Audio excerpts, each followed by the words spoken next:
What's up guys? So welcome back to our YouTube channel. Ngayong araw so mixed emotions tayo dahil ihahatid na natin si Nano sa Manila.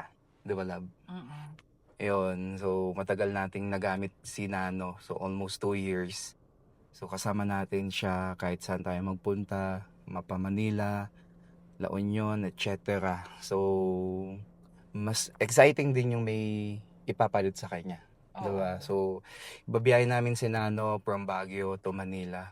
Pakihatid dun sa storage kung saan namin iiwan si Nano. And then later on, pag natin si Nano, pupunta tayo ng Toyota Makati para kunin yung kapalit niya. Yan, samahan nyo kami magbiyahe from Baguio to Manila. Tara, let's go. Excited ka na, love? Yes! Sa bagong kotse? Sakto lang. Wow. So mamaya makita nyo kung sino yung ipapalit kay Nano.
Yeah, after 40 minutes of driving from Baguio, so nagkenan road na kami para mabilis. Nandito po tayo ngayon sa Shell. Bago natin ibiyahe ulit si Nano, bubusugin muna natin siya. And then after that, magta-drive-thru lang muna ng Starbucks. So mag-order tayo ng kape para hindi antokin.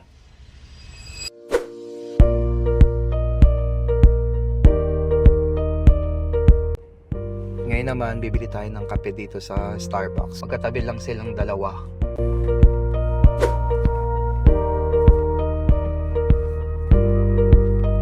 Grande na lang po. And then, coffee jelly na frap. Oh, wow. A moment. Coffee jelly, my favorite. Katatapos natin mag-order sa Starbucks dito sa Rosario, La Union. Ngayon naman, papasok na tayo sa T-Plex. So, ang T-Plex nga pala, pag dinrive to, 40 minutes, depende sa driving. So, may ano din dito, may speed test? Speedometer. So, daan-daan lang sa pagdadrive dito. As much as possible, maintain lang sa 100 yung speed para hindi tayo mahuli ng LTO deputy dito sa T-Plex. So yun, drive muna tayo. Mahaba-habang biyahe na naman tayo. Balikan muna natin yung naging memories mo kay Nano. Ha? Naging memories mo kay Nano. Anong hindi mo makakalimutan kay Nano? Yung nagkaroon ng pimple yung gulong. Tapos, natuto kong magtanggal ng gulong on my own. Nandito kami ngayon sa exit toll gate ng T-Plex at malapit na namin kunin ang kapalit ni Nano.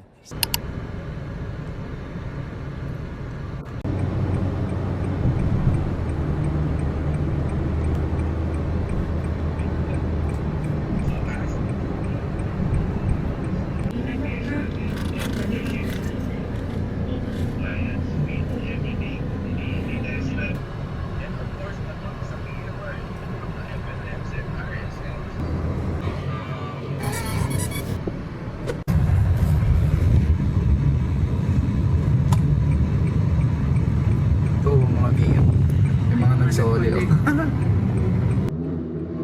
Time check, it's 11 sakto. After 4 hours driving from Baguio to G. Araneta. So we already arrived here at Good Guys. Kung saan namin iiwan si Nano. From here siguro grab kami papuntang Toyota Makati. Lumabas muna si wife at i-endorse si Nano sa kanila. Ayan, so pag iniwan namin si Nano dito, lumabas si wifey, i-endorse si Nano sa kanila. So yung mga iiwan na gamit, ayan, including yung mga personal things namin. Yeah, i-checklist pa kasi.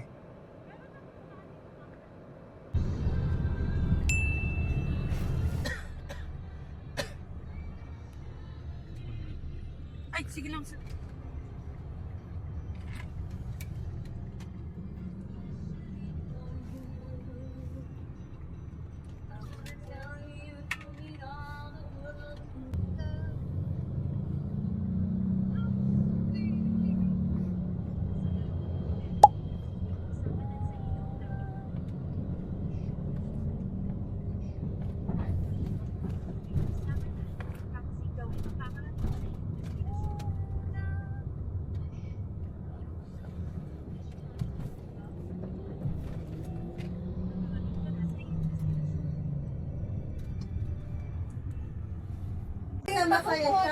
Hello po. Oryx po. Yes po. Ay, no, sorry sir. Ano ba yan? Nandito sila kanina. Okay po. Nag-lunch? Baka siguro nag-lunch na sabi. So, nakuha na natin yung Shell card. Kasama dun sa car na kukunin natin. Yan. And then, so far, waiting pa din tayo sa release ng car. May nauna lang na isa, and tayo yung next. Yan. Tchadan! And then, meron tayong pina-download sa atin tong GoLook.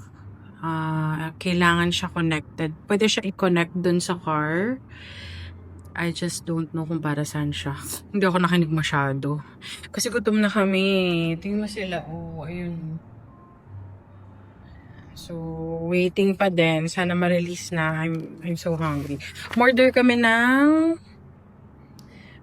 Burger King. Ang na-order namin is yung King Feast for 2. 2 cheeseburger, 2 onion rings, Coke Zero. Paras kami ni Papa PG. Tapos may isang chicken nuggets. Yan. Ito, hindi ko alam kung... Ay, nakaharap pala. Bawal pala. Wait lang. Sige. Wala pang malapit na ano. Grab. Zipper.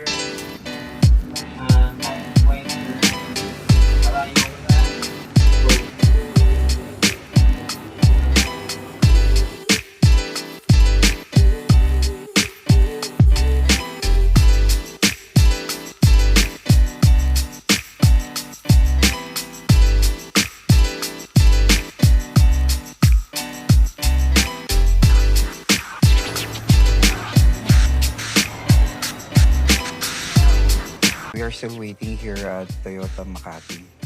So si wifey inahantay kasi resume yata nila 1 p.m. pa. Yung sales representative yata ng third party is nag-lunch sila. So we are still waiting. So waiting din kami actually sa food. So nag-book kami lunch. So, siguro dito na rin kami magla-lunch habang inaantay yung mga representative ng third party.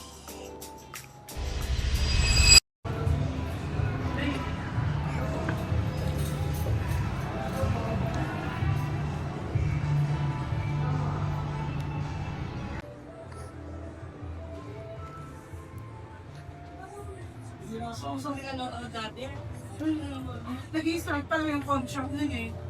Parang papunta yun ako na natin. Wala ba? Hindi na ako nabinta ni Kuya. Sayang na yung mapinot niya.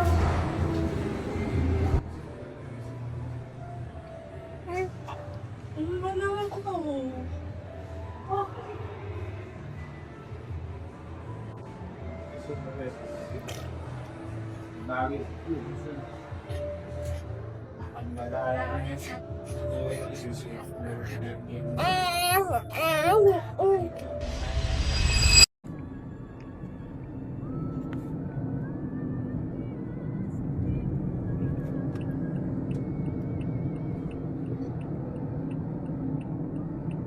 Hindi na ako sanay.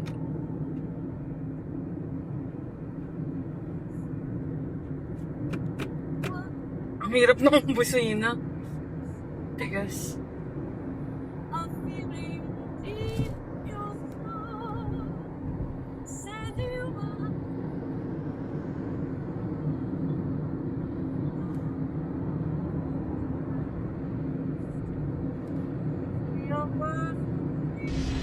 Nakuha na ni wifey yung kapalit ng Vios. Ay, kapalit ng Vios. kapalit na ni Nano. Ayan.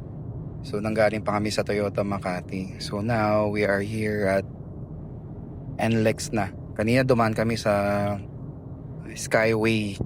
Ayan. So, para maiwasan yung traffic pa EDSA. So, nag-Skyway na. Mahal nga lang ng Skyway, no? 264. Ayan. Ngayon, ang nagda-drive si wife ko ang nagda-drive ngayon ng Vios niya. Ako, syempre, passenger prince muna tayo dito sa likod. Ayan. Nape-pressure daw kasi siya mag-drive.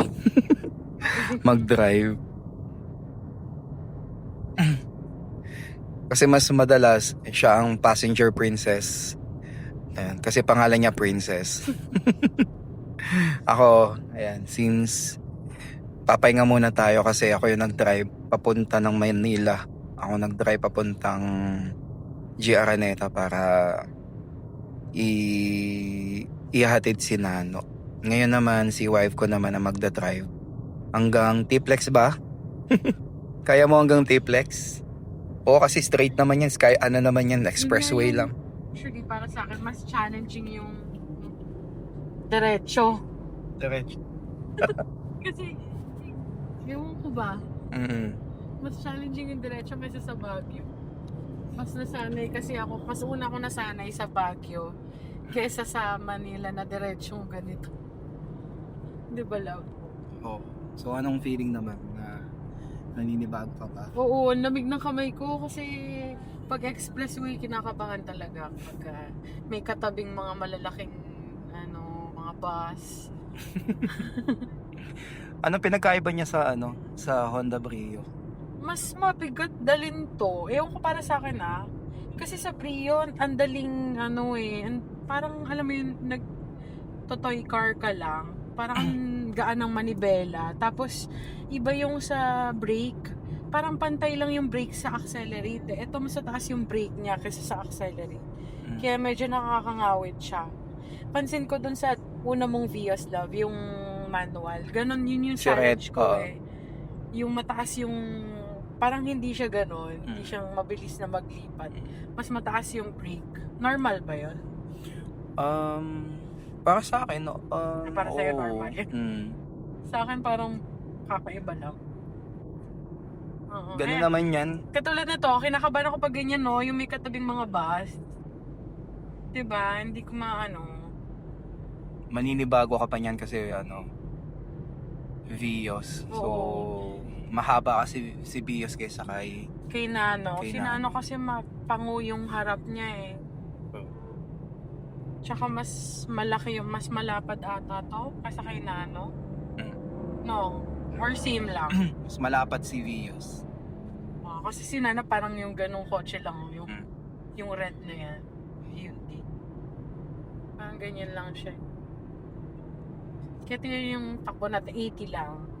Kasi yung sa harap din medyo mabagal. Medyo traffic ng konti. Di man lang tayo nakalibot sa Manila kasi wala, uwi na din tayo agad.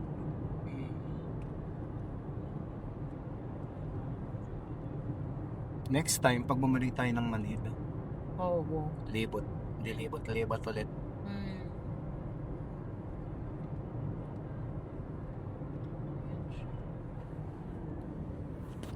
Anong pangalan na ito, love? Supra. Supra.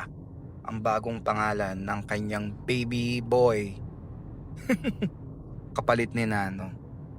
Ito pala ang feeling ng nasa likuran ka lang, passenger ka lang, pa-video-video lang sa likod, nag-e-enjoy sa dinadaanan. Thankful dun kasi magaling mag-drive ang asawa ko. Lakas ng loob niyan. Hanggang lang. Ganito pala ang feeling. Sarap sa feeling. Sana ganito na lang lagi. Ma-enjoy ko man ng ang pagiging passenger prince hanggang Baguio. Kaya niya mag-drive hanggang Baguio. Naniniwala ako na kaya niya. Kaya ko, mabagal lang. Oo, diba? Kaya mo Yung naman 5 hours, talaga. magiging 7 hours. Yung 5 hours daw magiging 7 hours. Sayang lang hindi kami nakalibot ng Manila kasi sobrang tight ng oras eh. Kailangan namin bumalik sa Baguio agad kasi yung mga kasama namin sa bahay walang kasama.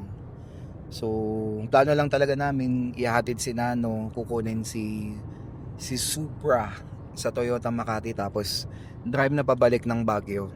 Hopefully, sa mga susunod na araw makapaglaan kami ng araw, oras para makapaglibot sa Maynila. Time check is already 2:30. So, nandito pa lang kami sa Bukawi, Bulacan, NLEX.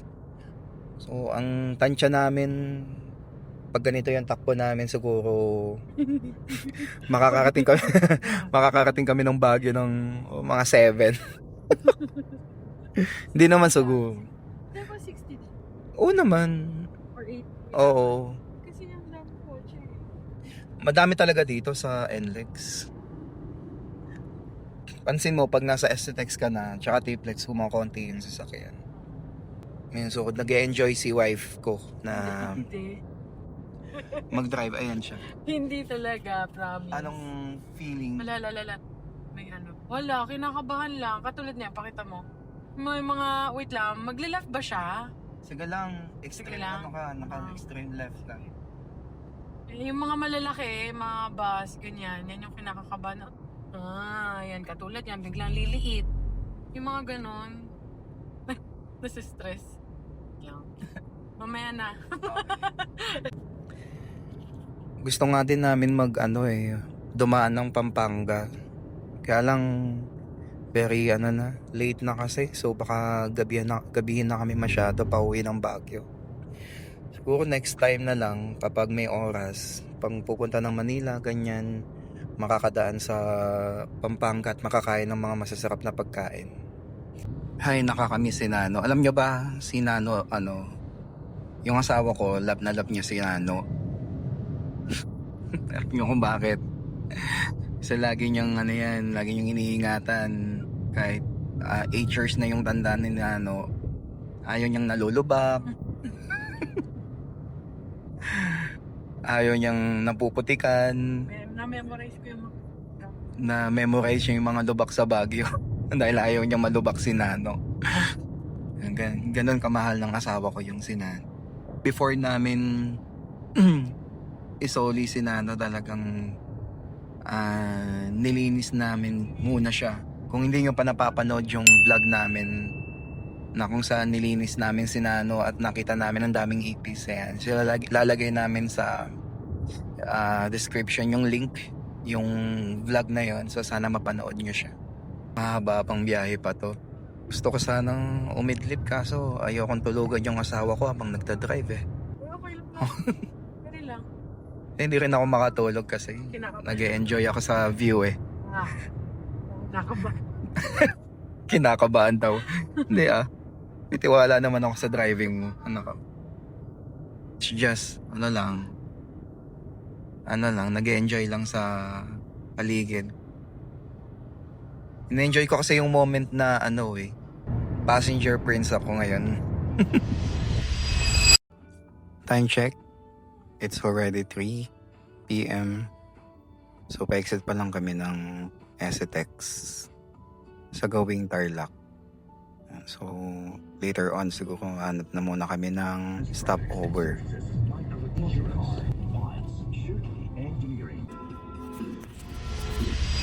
So, eto na si Supra. So, yung dashboard niya LCD na, yung power steering na rin, and then may mga button na rin na kontrolado yung sa phone, yung volume button, and then automatic transmission na siya. Then ito yung control ng kanyang thermostat, aircon, and then yung airflow. Ang ano lang dito is hindi siya all powered yung side mirror niya. Pag magpapalagay daw ng RFID dito sa AutoSweep, sa T-Plex, ang kailangan lang nilang ipakita mo is yung ORCR ng sasakyan, valid ID, and then yung payment na 350 para ma-installan ng RFID. Si wifey, nandun siya sa boot, so nakapila siya. So right after malagyan ng RFID si Supra, so magpapalit na kami ni wife. Ako na yung magdadrive hanggang Baguio. Sir, okay na. Thank you, sir. Ingat po. Okay na po, ma'am. Yan, okay na. Na-install na ng RFID si Supra.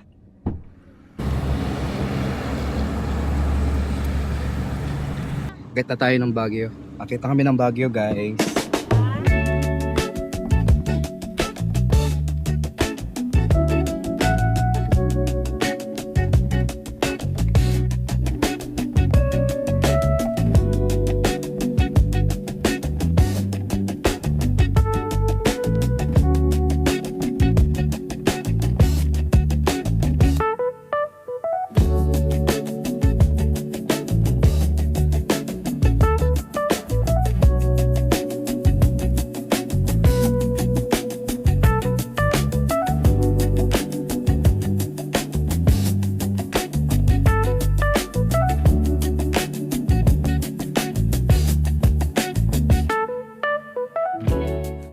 At yun na nga, dyan na nagtatapos yung ating vlog for today. So kung na-enjoy nyo ang journey natin sa mula paghatid kay Nano sa The Good Guy hanggang sa pagkuha ng kanyang kapalit, which is si Supra. So huwag niyong kalimutang i-like ang video na to, subscribe nyo na rin ang ating YouTube channel, at don't forget to hit the notification bell so that updated kayo sa mga susunod pa natin mga vlog. Maraming salamat po sa panonood. Hanggang sa muli, ingat po kayo lagi. Bye! I just had to let you know you're